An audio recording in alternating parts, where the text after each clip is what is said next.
buenas tardes. Muchas gracias por acompañarnos en Enlace Internacional, esta propuesta federal en política internacional. ¿Cómo te va, Luz? ¿Cómo estás? Hola, ¿cómo están? Un placer, Augusto, un placer a toda la audiencia de Canal Acequia y también de Canal Sama y de Canal 13 de San Luis y TV Construir. Un placer que nos reencontremos para analizar todo lo que ha dejado el mundo. Tal cual, un programa absolutamente cargado, bueno, con distintos hechos y con la posibilidad de tener testimonios en primera persona para poder interpretar lo que ha pasado, lo que ha ido sucediendo. Exactamente. Vamos a analizar muchos temas hoy. Brevemente vamos a analizar la situación en Panamá luego de las protestas que paralizaron todo el país casi por el mes completo del mes de julio, pero también vamos a estar hablando del primer año de los talibanes en el poder. Exacto, de hecho se ha cumplido, como anticipa Luz, un año, todo lo que representa en relación a la salida de Estados Unidos y a esta organización que ha tratado de plantear el talibán en el gobierno, con un retroceso muy importante para lo que representa la mujer en el día a día en este país. Exacto. Además, también vamos a trabajar en profundidad sobre la realidad que se ha dado en Estados Unidos sobre este atentado. Exactamente, vamos a analizar el atentado al escritor Salman Rushdie perpetrado el día viernes por Hadi Matar. Lo vamos a analizar en profundidad, todos estos temas y mucho más. Veámoslo en el siguiente video y ya empezamos.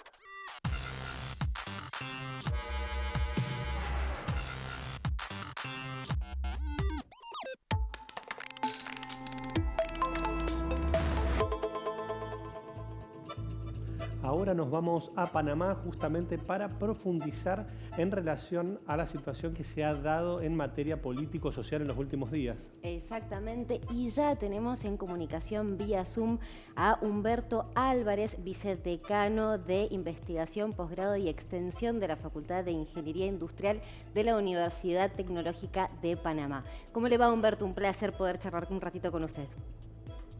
Muchas gracias a todos ustedes. De verdad, para mí es un honor que me estén entrevistando sobre el tema de Panamá. Sí quisiera disculparme un poquito por ciertos gestos que hago, y es que hace aproximadamente un mes y medio tuve una parálisis facial y todavía estoy en recuperación, pero eso no me impide hablar y decir las cosas. Bueno, muchas gracias y gracias por dedicar este ratito entonces para poder hablar. Bueno, si le parece, empecemos a analizar un poco qué es lo que ha pasado en Panamá. Nosotros vimos en el mes de julio unas protestas que paralizaron el país. Después, el 21 de julio, se instauró una mesa, la Mesa Única de Diálogo. ¿Cómo está esta situación? ¿Cómo están las protestas y qué está pasando en este momento en Panamá? Bueno, primero que todo, estas protestas son protestas, creo que muy similares a lo que se dio en Colombia, a lo que se dio en Chile, no sé, en Argentina, no me he enterado si ha habido este tipo de protestas, creo que sí. Y son protestas que vienen derivadas, por un lado, de la crisis de la pandemia, que generó una serie de problemas económicos y sociales en toda la región. Y también es una situación de crítica al sistema, no al sistema político, sino a las personas que están en el sistema político. ¿Qué sucede? A raíz de la pandemia, aunque esto venía de atrás, pero realmente fue durante la pandemia y la cuarentena que se comenzó a dar esto. Hubo una serie de problemas económicos que se dieron en todos lados, el cierre de muchas empresas, el desempleo y todo lo demás. Y la crítica que se daba era que el gobierno, en vez de dedicar los fondos que estaba levantando a través de préstamos, porque Panamá subió casi un 50% su deuda durante esta época, la usaba para, por un lado, nombrar gente en el gobierno, especialmente en la Asamblea de Diputados, gente que no tiene ninguna razón de ser, y eso hizo que la gente ya comenzara a molestarse.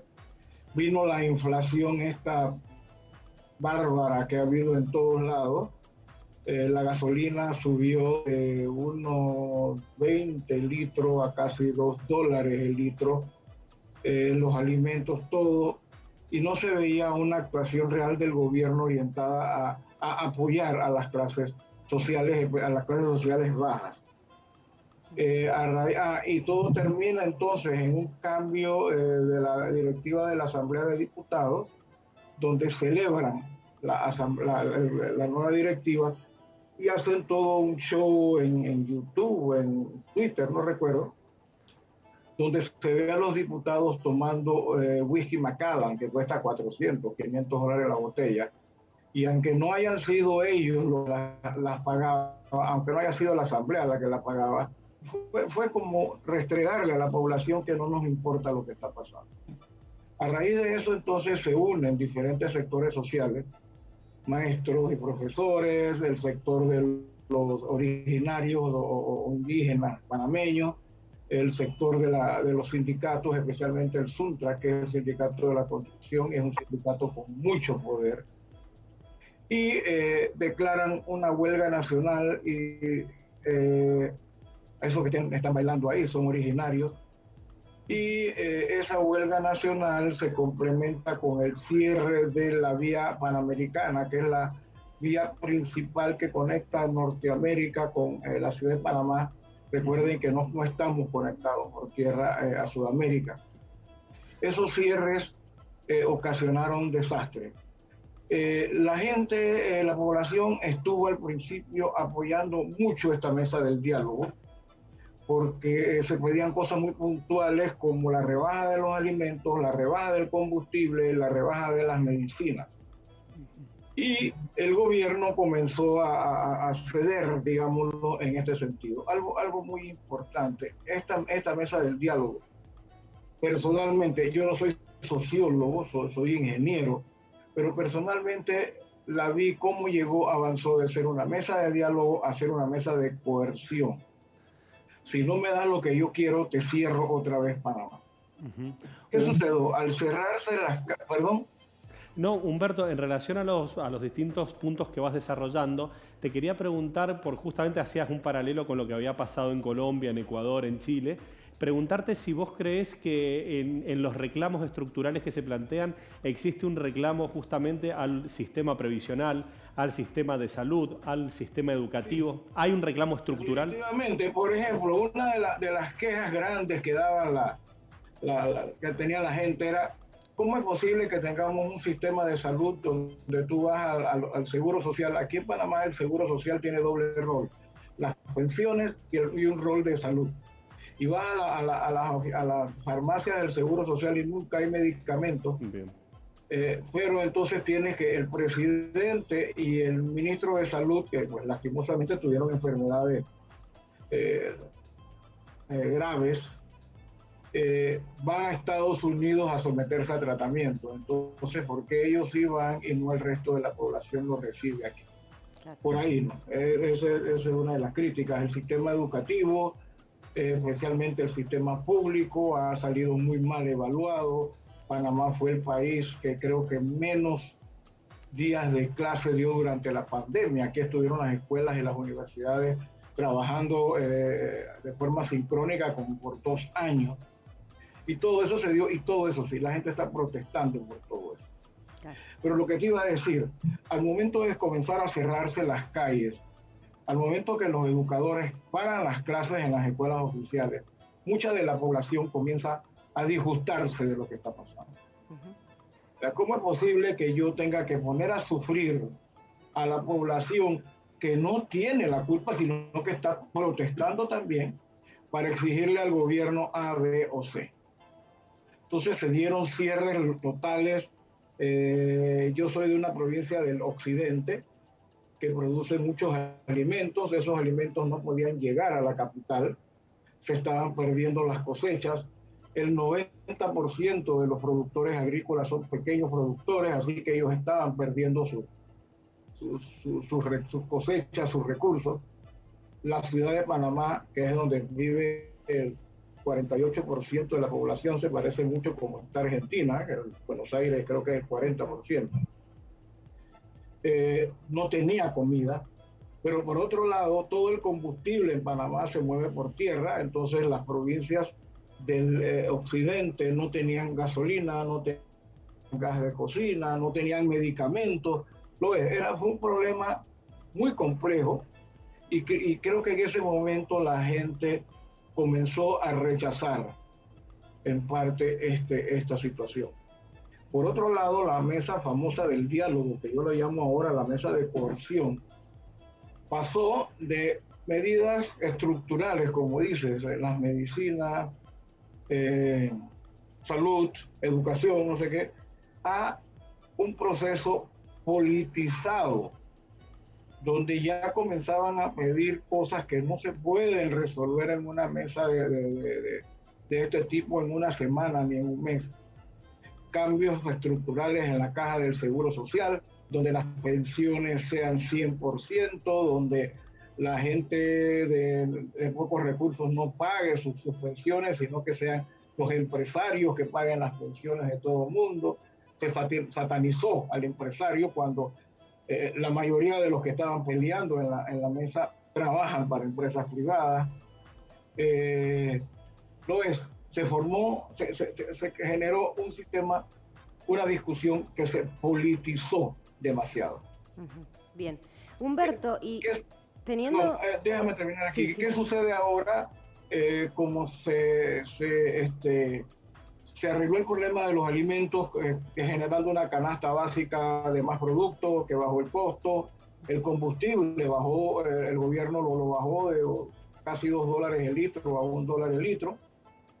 Y lo de las medicinas se está trabajando, entonces algunos grupos salieron y Panamá volvió a su normalidad, ¿no? Se sigue la discusión, pero el país está bastante normalizado. Bien, justamente eso es lo que le iba a preguntar, ¿cómo estaba la situación actual del país después de estas protestas y si se espera que haya nuevas protestas, teniendo en cuenta la semana pasada que hubo una nueva convocatoria frente al supuesto incumplimiento por parte del gobierno de los acuerdos que habían llegado en la mesa de diálogo? Sí, es interesante porque esta propuesta fue planteada por dos de los miembros, el Sindicato de Trabajadores y la Asociación de Profesores. Pero la gente no participó. Hubo muy poca gente. Si tú ves, no sé si estas son videos de esas marchas, pero si tú ves la cantidad de gente que participó, no era la cantidad de gente que había participado en las primeras protestas.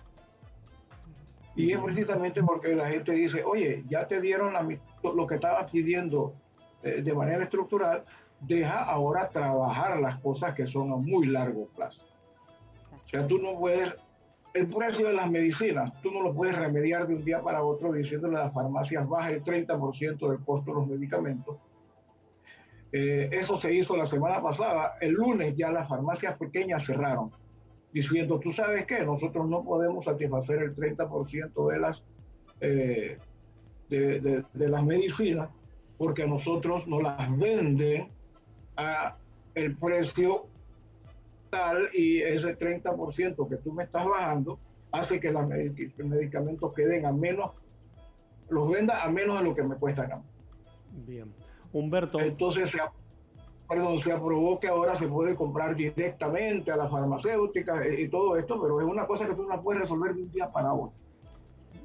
Dime. Bien, Humberto, agradecerle, la verdad que el tiempo nos ha quedado corto en relación a todo lo que representa lo que es la situación político, social y económica de Panamá, en este contexto, como usted decía, de inflación y donde las realidades son bastante complejas. Simplemente agradecerle y seguramente vamos a seguir en contacto para ver cómo evoluciona la actualidad de Panamá.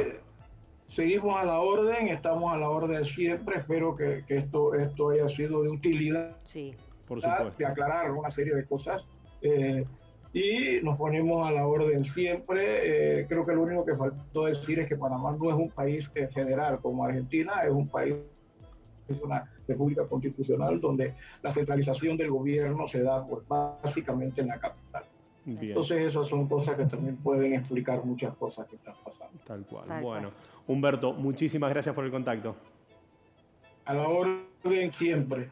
Gracias. Muchísimas gracias. Hablábamos con Humberto Álvarez, vicedecano de Investigación, Posgrado y Extensión de la Facultad de Ingeniería Industrial de la Universidad Tecnológica de Panamá. Un placer poder hablar con él y entender un poco lo que está pasando en Panamá. Tal cual, poder interpretar mediante una síntesis lo que representan los reclamos estructurales que se han dado en Panamá, cómo se han dado también en otros países como Colombia, como Ecuador, como Chile en su momento. En este caso se han dado en Panamá y con planteos muy concretos, muy específicos. Exactamente, así que vamos a estar atentos a qué es lo que ocurre y vamos a hacer el seguimiento. Pero ahora nosotros cambiamos de tema y nos vamos a Afganistán. ¿Por qué? Porque allí se cumplió el primer año de los talibanes al frente del poder, de la toma del poder de los talibanes, que fue el 15 de agosto, en donde por ahora no se ve un panorama que, digamos, prometedor o positivo en este país, en donde no han cumplido las distintas promesas que hicieron al momento de asumir que iban a tener un gobierno más laxo, que iban a respetar más los derechos humanos. Exacto, de hecho lo analizamos en Enlace Internacional Radio, en lo que es la previa de este programa, justamente planteando hitos concretos, haciendo referencias específicas en algunas cuestiones como lo que es el rol de la mujer, donde se está viviendo un retroceso concreto, constante, en materia de derechos. Por otro lado, también interpretar la situación que se ha dado a nivel global con una no inserción de Afganistán, entendiendo sobre todo los riesgos que ha cumplido o que ha tenido en relación a lo que es el desarrollo desmedido o la falta de un órgano que pueda llegar a ver lo que es el desarrollo de amapola, materia prima utilizada para generar heroína en el exterior. Exacto, la situación en Afganistán es muy compleja y lo que vos marcabas, Augusto, de no poder estar vinculado en el mundo o inserto en el mundo es algo muy grave en cuanto a la economía de este país. Recordemos cuando asumieron los talibanes, Estados Unidos y distintos países de la comunidad internacional decidieron congelar los activos en dólares, más o menos 9.500 millones de dólares en activos que el Banco Central de Afganistán tenía, principalmente 7.000 en la Reserva Federal de Estados Unidos y después en otros bancos que debían pasar por el Banco Central. Esto ha hecho que colapsara completamente el sistema financiero de este país, de Afganistán, además de que también se vio afectado por la guerra entre Ucrania y Rusia, por el aumento de los precios de los alimentos, la dificultad también de poder importar diferentes factores, además de lo que vos señalabas de la situación de los derechos humanos y la vulnerabilidad de las mujeres. Por otro lado, también tener en cuenta el rol de países vecinos, como lo son Pakistán, como lo es China, como lo es India, en el sentido de cuáles son los intereses que vayan a representar y cuál sea la capacidad de diálogo que puedan llegar a tener funcionarios o actores de Afganistán para generar algún tipo de credibilidad que en lo inmediato es muy poco probable. Exactamente, es muy poco probable como vos señalás y más que también teniendo en cuenta que los ojos de la comunidad internacional no están puestos en Afganistán. De hecho, nosotros criticamos una cuestión de la falta de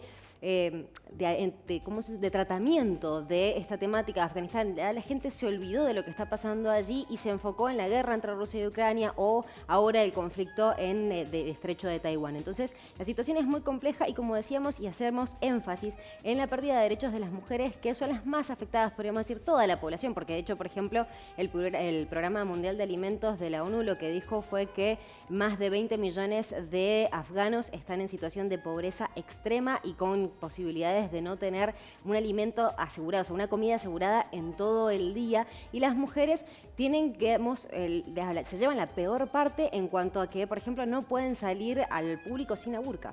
Una crítica concreta que realizamos es en relación a la atención que está planteando la comunidad internacional, con lo cual no quiere decir, de hecho, a título personal, absolutamente en contra de alguna lógica intervencionista como la que tuvo que vivir durante 20 años Afganistán para llegar a encontrarse al momento que está viviendo. Exactamente, no, la idea es reactivar por ahí las ayudas justamente de países internacionales que significaban el 45% del Producto Bruto Interno de Afganistán, que esto fue interrumpido abruptamente después de la toma del poder. Vamos a seguir también atentos porque continúa la situación allí, no se ve un panorama positivo como decía hace unos minutos y por ahora tampoco se ve una solución en el aspecto económico. Exacto, así que bueno, lo vamos a trabajar en lo inmediato.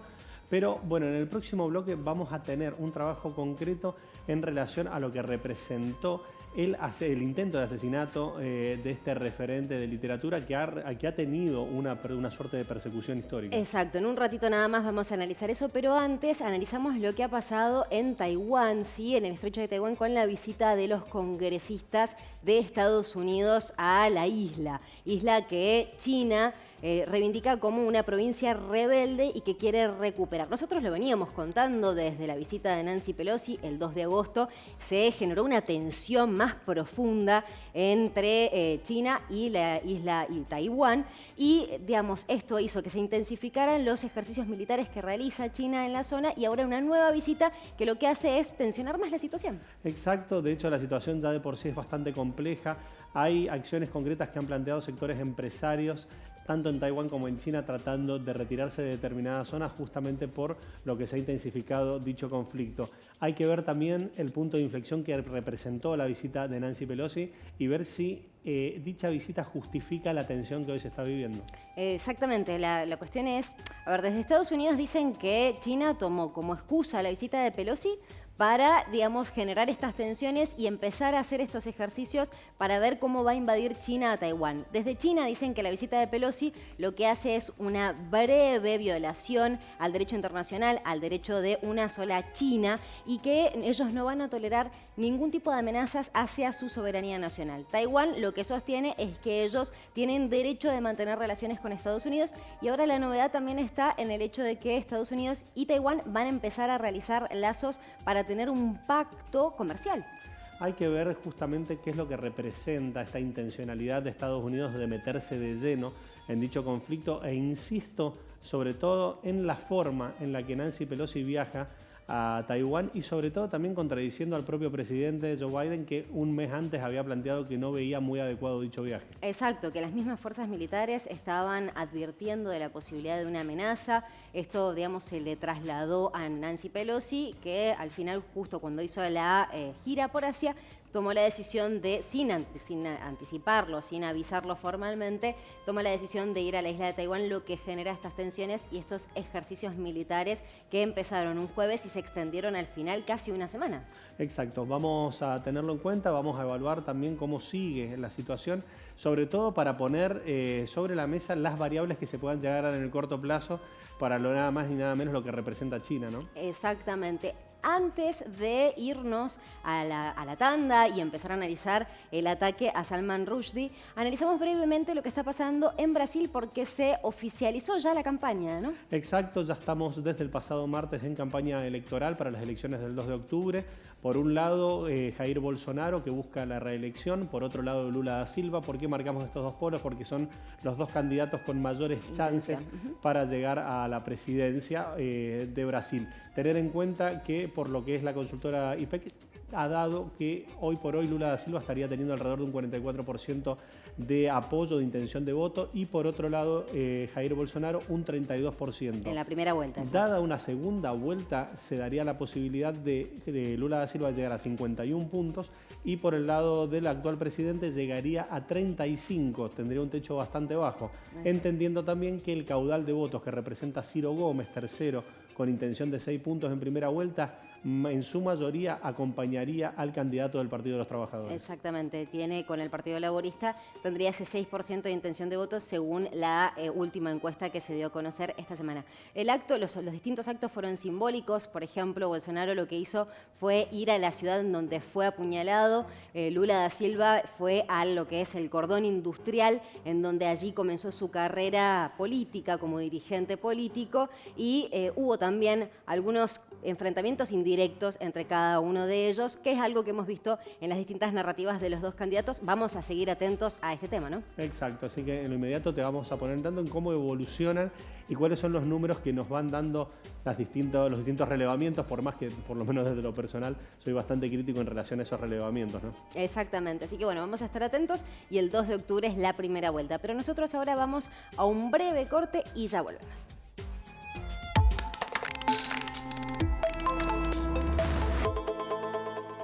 ¿Querés internet? Entonces querés Aero. Internet que vuela en todo Mendoza. Llámanos al 0810-333-0446.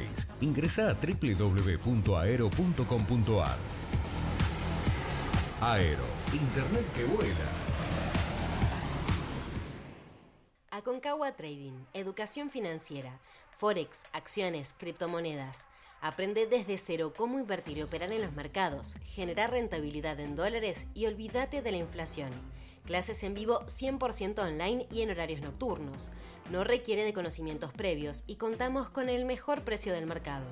Para más información, seguinos en Instagram y Facebook Aconcagua Trading o escribinos al WhatsApp +549 2615 44 97 35. Te esperamos para empezar tu camino a la libertad financiera.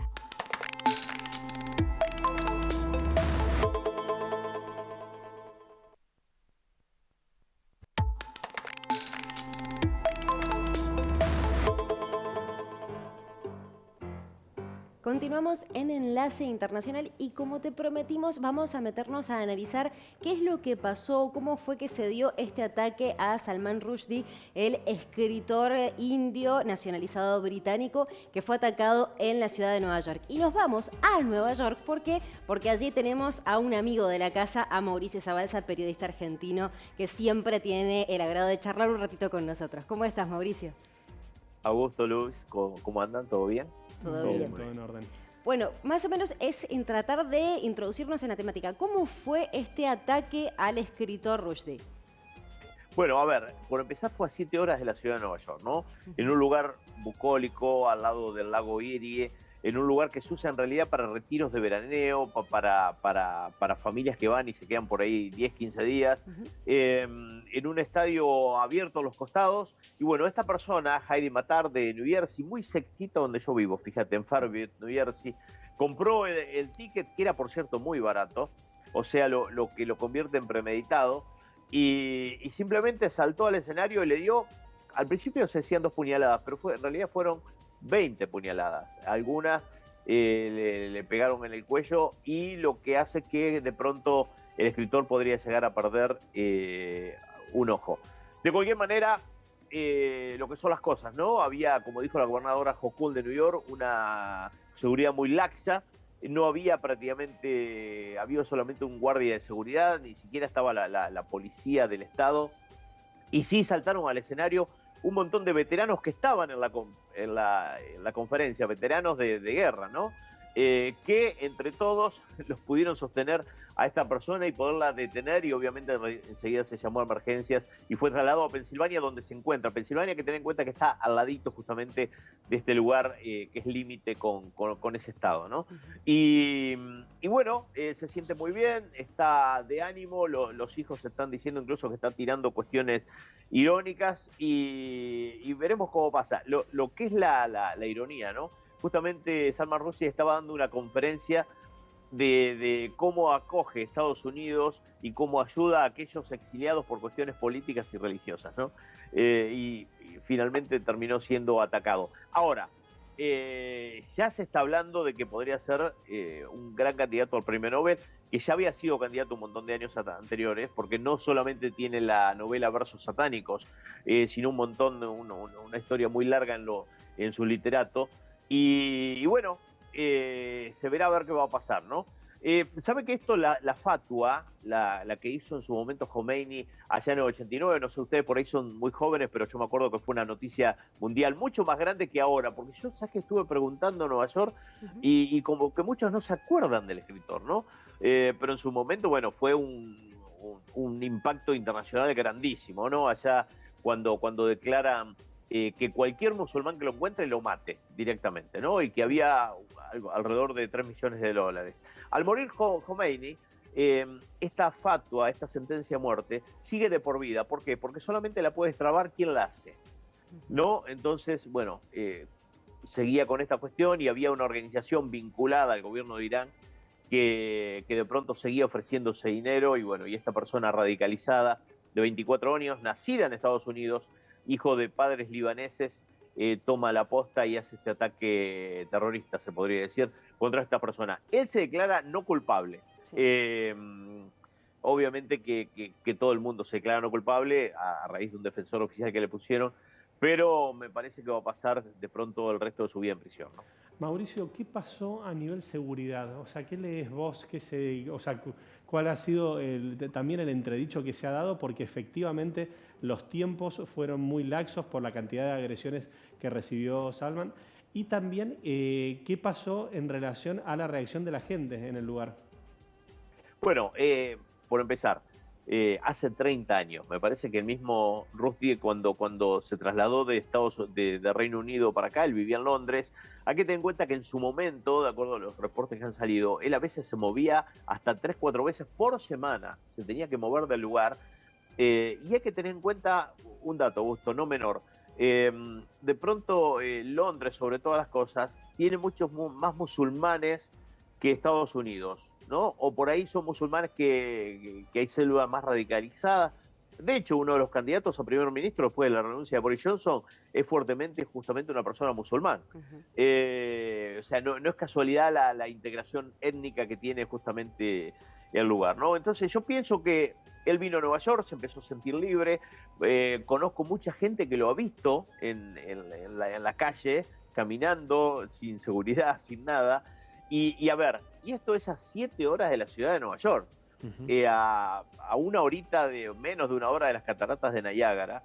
Entonces, yo creo que él se sintió realmente seguro y que él mismo no dijo, mira, llévenme seguridad, pues puede ser un lugar que me ataquen, ¿no? Nadie se lo imaginaba. Cuando uno ve las imágenes, son toda gente grande, porque como te decía, entre los jóvenes no es conocido, nadie conoce esta historia, nadie se acuerda de Khomeini tampoco, ¿no? Por ahí los más grandes sí, por la cuestión de los estadounidenses de la embajada, pero por ahí por la película Argo, pero en realidad nadie se acuerda de este escritor, ¿no? Que por cierto recibió apoyos intelectuales de todos lados, de presidentes de la comunidad cultural internacional, porque claro, es un escritor realmente muy respetado, ¿no? Bien, exactamente. Bueno, la consulta que te hago, Mauricio, es con respecto a el atacante, ¿sí? Recién mencionabas que ya fue formalmente acusado, él se declaró, digamos, inocente, que es algo que vos señalabas bien, que la mayoría de las personas hace. Pero ¿qué se sabe? ¿Cuál fue la motivación? ¿Cuál sería la motivación para atacar así al escritor? Mira, todavía tiene que ir a audiencia con el juez. El juez obviamente no le pone fianza, o sea, va a seguir preso, obviamente. 24 años, imagínate, claro. Faltaban 10 años para que naciera esta persona cuando se dio realmente el edicto de la sentencia de muerte, ¿no? No se sabe mucho, obviamente no se sabe tampoco parte de la familia, sí que eran del Líbano y que vinieron como inmigrantes a Estados Unidos. Hay que tener en cuenta que mucha gente, sobre todo Nueva York, es una ciudad de inmigrantes, ¿no? Pero todavía no se saben detalles sobre su radicalización. Que bueno, a ver, yo recuerdo hace unos años atrás, Kelly, que fue el jefe de policía de Bloomberg, el alcalde anterior a Di Blasio incluso, él contó que en sus años de jefe de policía, creo que fueron unos 10, había desarticulado 600 atentados terroristas, ¿no? Si uno lo mira, uno dice, 600 atentados, ¿dónde salió? ¿Dónde estuvo en los diarios? ¿Dónde lo vimos en las redes sociales? Y bueno, muchos, en realidad el 98% se podría decir, salvo un atentado, una bomba que desactivaron en Times Square y alguien con un zapato con una bomba que pusieron en un tarro de basura en Chelsea. En realidad todo el resto de los atentados se terminaron mucho antes de que empezara el atentado. O sea, los agarraron en su fase primaria, cuando por ahí compraban las primeras cosas o por ahí cuando estaban tramando la cuestión. Y me parece que esto tiene que ver con eso. Y tiene que ver con las redes sociales, está claro, ¿no? Con cómo conocía esta persona a este escritor. Imposible. Pero bueno, evidentemente las redes sociales han colaborado para que salga un montón de gente. Yo recuerdo hace poquitos años atrás, 4 o 5 años atrás, en Chelsea, en el centro de Manhattan, pusieron una bomba que explotó en un tarro de basura y fue una persona que vivía a 10 cuadras de mi casa, ¿no? ¿Quién se hubiera imaginado que esa persona joven se hubiera radicalizado? Los padres tienen un almacencito, obviamente lo tuvieron que cerrar por la discriminación propia que da este tipo de cosas, ¿no? Exactamente. Bueno, Mauricio, muchísimas gracias por este contacto. Queríamos hacer el análisis periodístico de esta situación que ha conmocionado a toda a la comunidad internacional. Sí, total. Exacto, de hecho, agradecerte Mauricio, bueno, por la posibilidad de que nos puedas comentar justamente estos datos que por ahí uno no está manejando acá, como lo que representa la distancia, las formas de declaración del supuesto asesino, ¿no? Sí, ok chicos, a disposición como siempre. Abrazo grande ahí a esta ciudad de Mendoza. Gracias. Hablábamos con Mauricio Zabalza, periodista argentino en Nueva York, que nos relataba el aspecto periodístico, qué fue lo que pasó en este ataque, ¿no? Exactamente. De hecho, bueno, era un poco la idea de manejar los datos coyunturales en relación a de qué forma se dio, de qué manera, pero bueno, la idea también ahora es profundizar un poco en relación a lo que representa esta suerte de persecución o este fanatismo islámico que parte en este caso desde una expresión literal sobre literatura. Exactamente, sí, vamos a hacer ahora una entrevista también en profundidad con respecto al aspecto literario exactamente. Ya tenemos en comunicación, si mal nos indica la producción, sí, ya tenemos en comunicación perfectamente. Bien, vamos a hablar entonces con un entrevistado de lujo. Exacto, estamos en contacto con Diego Niemets. Él es investigador del CONICET, docente en la Universidad Nacional de Cuyo, en la Facultad de Filosofía y Letras. ¿Cómo te va, Diego? ¿Cómo estás? Hola, ¿cómo están? Muy bien. ¿Ustedes? Muy bien, muchísimas gracias por el contacto. Justo recién habíamos analizado un poco los hechos coyunturales en relación al hecho propio que se dio en este atentado. Pero para introducirnos en el tema, quería preguntarte en relación a la obra de Salman, ¿qué es lo que genera esta lógica o esta suerte de extremismo islámico como para, desde una expresión de la literatura, que se genere esta persecución hasta llegar a estas consecuencias? Bueno, en realidad es un problema bastante complejo el que se plantea. No tiene, a mi modo de ver, directa relación con el mundo islámico. En realidad es un mecanismo de censura que podemos encontrar en múltiples circunstancias y momentos históricos. En realidad el gran problema aquí es justamente, o sea, es lo que en la teoría literaria se llama la recepción. Es decir, ¿qué hacen los lectores con los textos? Y bueno, en este caso obviamente hay un componente religioso que en otras circunstancias podría ser político y de diversa índole. Y no es, dentro del mundo religioso no es un fenómeno que exclusivamente tenga que ver con el Islam, tiene que ver con todas las religiones. En todas las religiones podemos, digamos, detectar algún momento en el que se persiguió a alguien por decir o escribir algún tipo de obra literaria o algún otro mensaje. Bien. Diego, y puntualmente para que se entienda, ¿qué es lo que plantea Rushdie en Versos satánicos que ofende tanto al Ayatollah Khomeini y a los musulmanes? Bueno, el texto, el libro está considerado, Rushdie parte de una historia que acompaña al Corán, digamos, unos versos que en un momento, según la tradición, Mahoma, el profeta Mahoma, confundió. O sea, él tuvo una revelación y después él mismo entendió que esa revelación provenía no de la divinidad, sino de un demonio.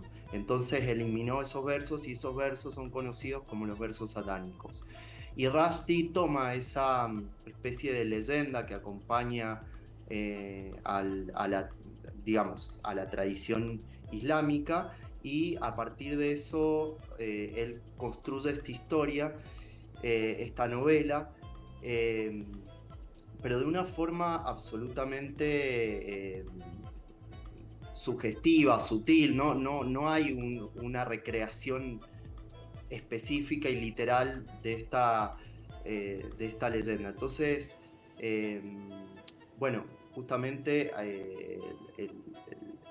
una parte del Islam, me parece que es muy importante siempre matizar los conceptos, porque no es todo el Islam ni en todos los lugares, digamos, donde se practica la fe.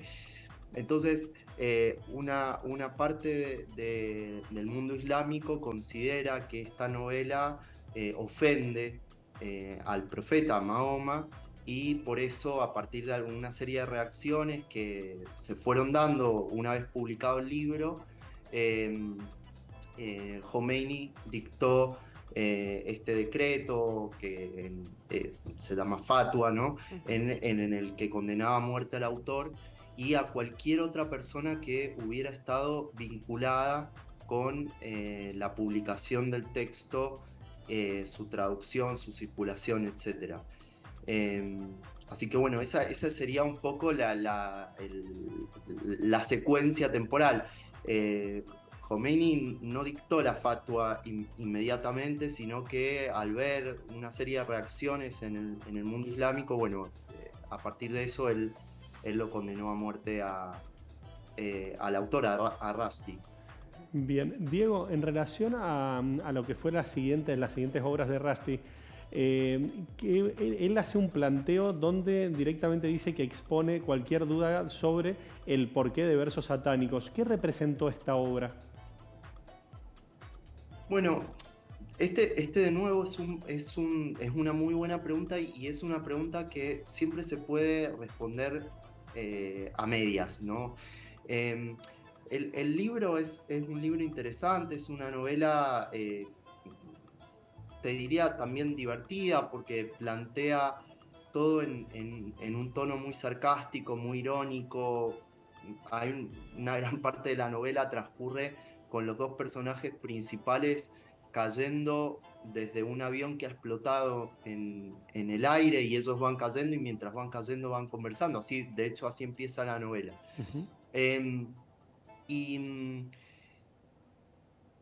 Es difícil ponderar, después de lo que pasó con el texto, de lo que pasó por fuera del texto, con las reacciones políticas, con la condena a muerte, con los ataques. Además se calcula, estaba leyendo hace unos días, después de este atentado contra el autor, se calcula que alrededor de entre 40 y 50 personas que estuvieron vinculadas con la novela murieron justamente por haber publicado, traducido o difundido el libro. Entonces, es muy difícil después de todo eso valorar el texto desde un punto de vista que no tenga que ver con la circunstancia histórica y con todos los eventos que estuvieron vinculados con la publicación de la novela. Te puedo decir que en principio personalmente me parece que es un texto interesante, pero el juicio tiene más que ver con todo lo que pasó alrededor que con el texto en sí. Esto también es algo muy común en la práctica de la crítica literaria. O sea, es muy difícil evaluar el texto fuera de sus circunstancias. Bien, es claro. imposible, de hecho. Claro. Digo, y en cuanto a lo que es la literatura, digamos, de Medio Oriente, ¿qué es lo que, digamos, hay otros ejemplos? ¿Qué otros ejemplos se pueden relacionar con este caso del autor Rushdie? El caso de Rushdie, por ejemplo, un hecho que se me viene a la mente inmediatamente, de hecho, apenas sucedió el atentado, pensé también en esto. Es lo que pasó hace unos años con la revista humorística Charlie Hebdo, ¿no es cierto? Sí. El atentado a partir de la publicación de una serie de viñetas que también ofendían al profeta Mahoma. A partir de eso, un grupo de personas radicalizadas entró en la redacción y mató a unos cuantos miembros de la revista. En realidad, también es un caso bastante particular. Rushdie proviene de una familia musulmana de la India, pero una familia muy occidentalizada, muy poco creyente. Su papá también era una persona muy escéptica, ¿no es cierto?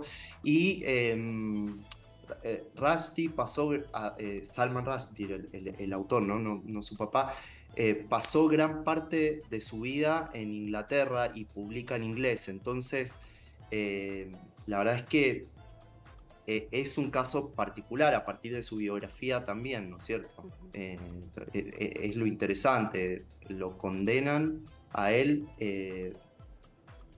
pero también él viviendo en el extranjero, o sea, técnicamente exiliado, digamos. Bien. Diego, por ahí es más que todo una reflexión en relación a lo que planteabas en cuanto a los fanatismos que se dan en diversos credos, fuera el cual fuere, y cómo puede llegar a condicionar a un autor o no, y hasta dónde un autor se dejaría condicionar. ¿Cuál es tu interpretación como estudioso, digamos, como académico, en el tema en relación a los riesgos que corren por ahí determinados intelectuales? Digamos, es un fenómeno muy antiguo, ¿no? Si quisiéramos plantearlo en el mundo occidental, podríamos pensar también en que durante muchos siglos el derecho a imprimir un libro, por ejemplo en España, tenía que obtener una cédula real, y eso significaba que había un grupo de censores que decidía que sí y que no. Transgredir eso podía acarrear muchas consecuencias, incluso también estaba el Tribunal de la Inquisición y demás. Un ejemplo más reciente lo tenemos con lo que sucedió en toda América Latina con las dictaduras, que también tenían órganos de censura.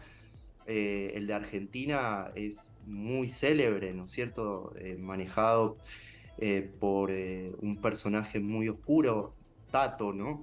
Que decidía que sí, que no se publicaba. El riesgo puede ser múltiple, desde de caer en el desprestigio y después no poder conseguir nuevamente una editorial para publicar, hasta perder la vida. Tenemos muchos casos también en Argentina de escritores que fueron asesinados por la última dictadura militar. En democracia también tenemos casos de gente que fue asesinada por publicar obras no solo literarias y después por venganza fue asesinado. O sea, el riesgo siempre es múltiple, tiene que ver con las circunstancias, tiene que ver con muchas especificidades, y la pregunta que nos tenemos que hacer nosotros es, bueno, ¿qué hacemos? ¿Qué podemos hacer nosotros, cada uno de nosotros como individuos, con mensajes que no nos gustan, que son imposibles de evitar en una sociedad democrática, que no deben ser evitados, pero ¿qué podemos hacer con eso? ¿Cuáles deberían ser nuestros mecanismos para reaccionar frente a eso? ¿Y cómo tendríamos que entender o posicionarnos cuando un ente X oficial intenta censurar un mensaje? ¿Cuál debería ser nuestra posición? ¿Cómo deberíamos actuar al respecto? Y eso tampoco hay una respuesta. Cada uno de nosotros tiene que formular algún tipo de respuesta personal, siempre teniendo en cuenta que vivimos en una democracia y que debemos respetar al otro. Y si el otro no nos está respetando con ese mensaje, tenemos las herramientas que el Estado provee para evitar esa ofensa, ¿no? Bien. O para repararla en caso de que la ofensa haya sido hecha. Bien, clarísimo. Diego, te agradecemos muchísimo este ratito que nos has podido brindar, la verdad que clarísimo, y bueno, y justamente nos permitís eso, repensar en profundidad justamente qué es lo que significan estos hechos, los contextos, la propia historia nuestra en relación a lo que es la libertad de expresión y los límites que por ahí tratan de imponer algunos fanatismos y algunas perspectivas antidemocráticas. Bueno, no, les agradezco, la verdad que es un tema importante. Pensaba muchos ejemplos que, digamos, de diferentes modos de censura que hemos tenido, incluso, como les decía recién, desde la vuelta a la democracia. Recuerdo algunos episodios de jueces prohibiendo el estreno de alguna película, por ejemplo. Y hoy en día ese debate se vuelve muy actual porque de alguna manera las redes sociales también funcionan como medios de censura y que, bueno, insisto, cada uno de nosotros tiene que posicionarse y pensar antes de reaccionar indignados frente a las comunicaciones que no nos gustan, sean arte, literatura, cine o políticas, ¿no? No puede ser que, o pienso yo, ¿no?, que la reacción sea solamente pensar en, bueno, una censura y un paso más extremo que podría ser un atentado contra una persona, como lamentablemente acaba de suceder con Salman Rushdie. Diego, de nuevo gracias, clarísimo, y seguiremos en contacto justamente para tratar de anticiparnos a estas situaciones, para tratar de analizarlas y darles un poquitito de profundidad en relación a lo que es tu especialidad. Perfecto, muchísimas gracias a ustedes. Quedo a disposición. Muchísimas gracias. Con nosotros Diego Niemetz, investigador del CONICET, docente de la Universidad Nacional de Cuyo en la Facultad de Filosofía y Letras, ayudándonos a entender digamos, lo que por ahí no conocemos, lo que representa la publicación de este libro en materia política, en materia social, los contextos internacionales en los que se dan este tipo de acciones. Y me quedo mucho con la reflexión que nos dejó Diego de plantearnos y hacer como, digamos, una autoevaluación de cómo responder frente a posibles casos de censura o si algo que nos molesta o no nos gusta a la hora de la comunicación, ¿no? Totalmente, la verdad, un lujo la posibilidad de poder trabajarlo contigo en profundidad. Exactamente. Bueno, nosotros nos vamos a un breve corte, pero ya volvemos porque tenemos el segmento de ambiente y el segmento cultural.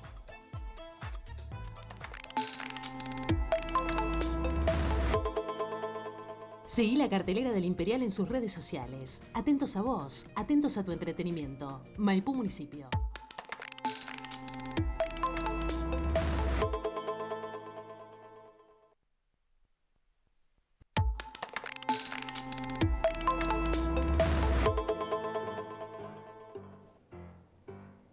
Continuamos con Enlace Internacional y como te habíamos anticipado tenemos preparada el segmento de ambiente. Para esto estamos en contacto con Ángeles González, ella es miembro de la ONG Botellitas de Amor, justamente para preguntarle, para ponernos al tanto un poco en cuáles son los desafíos con los que se encuentran en este momento. Ángeles, ¿cómo estás? Buenas tardes. Buenas tardes, chicos, ¿cómo andan? Muy bien, muchísimas gracias por el contacto. Y bueno, como te decía, preguntarte un poco en qué desafíos se están encontrando hoy por hoy y qué es lo que prevén para acá, desde acá a fin de año, en cuanto a los objetivos que tienen con la ONG. Bueno, mira, este año para nosotros ha sido un desafío completo porque cada una ha tenido personalmente sus propias metas, digamos, por cumplir. Entonces el proyecto Botellas de Amor un poco quedó en segundo plano. Por lo tanto, el desafío fue un poco seguir combinando nuestra vida personal con el proyecto de Botellas de Amor. ¿Qué nos pasó con el proyecto? Muchos de los puntos de recolección que teníamos seguían siendo voluntarios. Y este año, por A o por B, estos voluntarios deciden bajarse, digamos, y no tener más los puntos de recolección. Y esto nos hizo a nosotros replantearnos un poco la forma de cómo habíamos, digamos, proyectado el proyecto. Así que nos hemos puesto en campaña para realizar diferentes propuestas para las municipalidades y tratar de que ahora todos los puntos de recolección sean a través de los municipios, para que tanto el punto de recolección como la recolección misma sea realizada por el municipio y no, digamos, dependa de la voluntad de las personas. Que, a ver, para mí la gente nos ayudó un montón, incluso nosotros hemos realizado un montón de cosas, digamos, por el proyecto, por voluntad propia, sin recibir nada a cambio y demás, pero entendemos que eso tiene un lapso, digamos, corto de tiempo y nosotros queremos que el proyecto obviamente sea a largo plazo. Y la forma que hoy en día encontramos de que eso se cumpla es a través, digamos, de tener la ayuda de las municipalidades para los puntos de recolección y la recolección misma. Así que bueno, el desafío que estamos tratando ahora de tratar de cumplir y de hacer es justamente esto de las munis, a ver si podemos conseguir la mayor ayuda posible.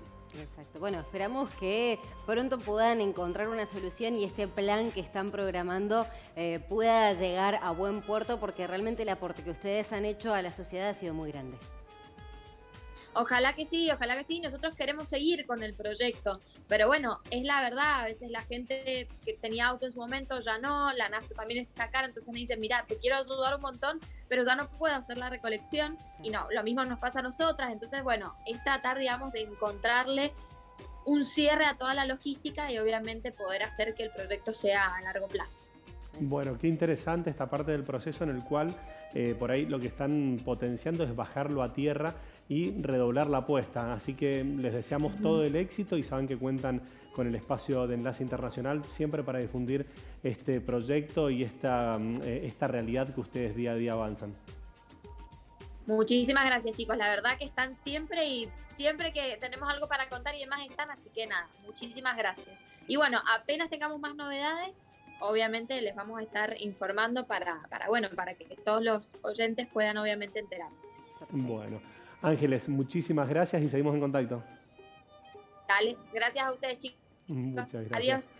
Chao, hasta luego. Con nosotros Ángeles González de Botellitas de Amor, contándonos en qué parte del proceso se encuentran en relación a los desafíos que habían planteado y todo lo que tienen por delante en el mediano y largo plazo. Exactamente, siempre es un placer poder dialogar con ellas. Pero pasamos brevemente al segmento cultural y para hoy vinculamos lo que está pasando en Afganistán con una película que realmente es muy interesante, se llama El pan de la guerra, está en Netflix, ahí estamos viendo las imágenes y que refleja muy bien la realidad de lo que vive el pueblo afgano bajo el poder de los talibanes. Esta película se ambienta en lo que fue el régimen de 1996 al 2001 y a través de una niña que sufre, digamos, justamente este tipo de condicionamientos por los talibanes. Así que muy interesante la propuesta, repito, entonces El pan de la guerra, interesantísimo. Sí, de hecho, bueno, en lo personal me gustó muchísimo, me parece que el recurso utilizado permite ir mucho más allá de que de hecho de si hubiese sido en persona en vez de retratado y representado de esta manera. No tiene desperdicio, la pueden ver en familia por lo que representa, acompañando, dialogando obviamente, pero la verdad no dejen de verla. Exactamente. Bueno, nosotros se nos ha acabado el tiempo, pero antes les cuento un poco más del look que me ha dado el atelier El Enjance, porque la verdad que me encanta. Miren lo que son las botas de cuero ecológico, divinas. El vestido es de lino, precioso. Miren lo que es el calce, me encanta, blanco de base con azules rayas. Lo que es el saco, súper elegante de lana, me encanta con los detalles de todo. Y el anillo también es del atelier. Recuerden que el atelier tiene un verdadero compromiso con el cuidado del medio ambiente, por lo que trabaja moda responsable y sustentable. Vayan a San Lorenzo 576, Ciudad de Mendoza. Te agradecemos muchísimo que nos hayas acompañado. Nos encontramos la semana que viene con toda la actualidad en materia de política internacional y con entrevistas para poder profundizar. Muchas gracias. Chau, chau.